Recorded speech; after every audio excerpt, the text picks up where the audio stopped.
Hello, আসসালামু আলাইকুম। কেমন আছেন প্রাণপ্রিয় ভাই বন্ধুগণ? আশা করি সকলে অনেক বেশি ভালো আছেন।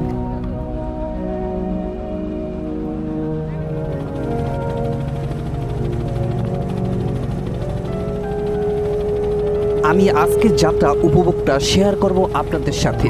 আমি ঢাকা থেকে এসেছি। ঢাকা কিংবা যে কোনো স্থান থেকে আপনি যদি ভোলা আসতে চান তাহলে আপনাকে নদী পার হতে হবে, কারণ ভোলা ছোট্ট একটি দ্বীপ, চারপাশে বড় বড় নদী রয়েছে।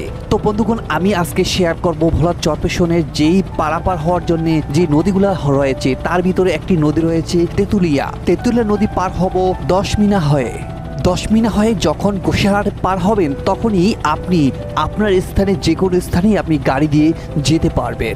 বর্ষার নদী অনেক উত্তাল। তারপর রয়েছে ছোট একটি ট্রলার, এই ট্রলার দিয়ে আমাদেরকে পার হতে হবে।